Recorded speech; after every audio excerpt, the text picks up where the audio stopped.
All right, today we're doing something a little different. We're going to go way beyond the Bali you see on all the postcards. We're heading north, to a place that really holds the key to the island's royal past and its colonial history. This is a journey to find its true historical heart. So when you think of Bali, what's the first thing that pops into your head? Probably vibrant beach clubs, right? Or those amazing, lush rice terraces.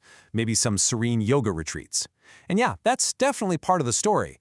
But what if I told you there's a whole other chapter, a really important one, that most visitors just completely miss? Let's break this down a bit. On one side, you've got the Bali that's all over your Instagram feed, right? The infinity pools, all those southern hotspots. But now, look at the other side. That's where we're going today. We are talking ancient kingdoms, colonial powers. I mean, this is the cultural bedrock of the entire island, and it's all tucked away up in the north. And you know, to really unlock this history, there's one place we have to go, and that place is Singaraja. Now, this city is so much more than just a dot on the map. Believe it or not, it was once the most important center on the entire island. So, you might be asking, what made Singaraja so darn important? Well, for more than 100 years, this was the capital of Bali during the Dutch colonial era. Its location made it this crucial port. Think of it like the main gateway where everything just collided: international trade, colonial rule, and of course, Balinese culture. And that unique melting pot, that's exactly what we're here to dive into. This timeline, wow, it really tells the story, doesn't it? See, Singaraja's importance isn't just some little colonial footnote. It was a major power center for ancient Balinese kingdoms way before the Dutch ever showed up. Then, bam, it becomes the island's capital for over a century. And even now, today, it's still this key cultural and historical hub for North Bali. So this isn't just a city, it's like a living, breathing cross-section of the island's entire history.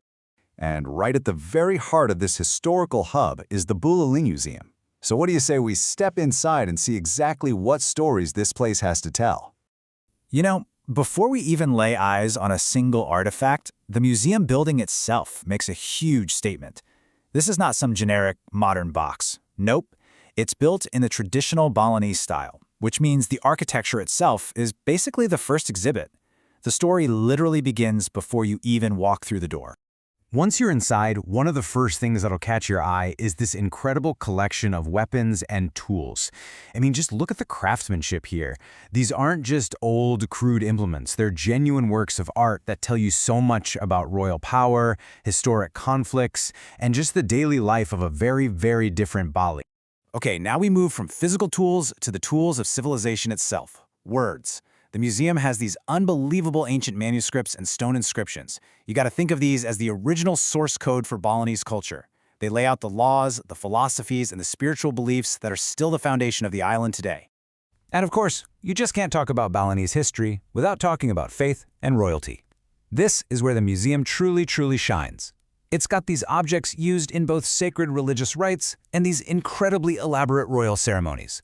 Just imagine the hands that held them, the incense that must have surrounded them. It's a direct, tangible link to the island's spiritual core. And finally, the museum just brings it all together, with historical photos, paintings, and official documents. This is where you actually see the faces, the buildings, and the key moments from Singaraja's past. It's like a visual time capsule that documents that collision between the Balinese and colonial worlds. So you might be thinking, okay, that's cool, but with all the temples and beaches in Bali, why should I make the trip all the way north for this one museum? What really makes it so special? Well, here's the bottom line. A visit here gives you something you just can't get in the South. First, you get a genuinely deep understanding of the island's real history. Second, you get to enjoy it in peace, away from all the crowds. Third, your visit is actually helping to preserve this priceless local heritage. And last but not least, it's the perfect jumping-off point to explore all the other cool historic sites in the area. I saw this one description that just sums it up perfectly. A visit here is an authentic and educational experience rooted in heritage, identity, and tradition. It's not just about looking at old stuff in glass cases. It's about really understanding the soul of Bali. All right, so you're convinced. You want to see this hidden gem for yourself. So let's get into the practical side of things, like how to actually plan your trip. So here's the essential info. The best time to go is definitely in the morning. You'll beat the midday heat.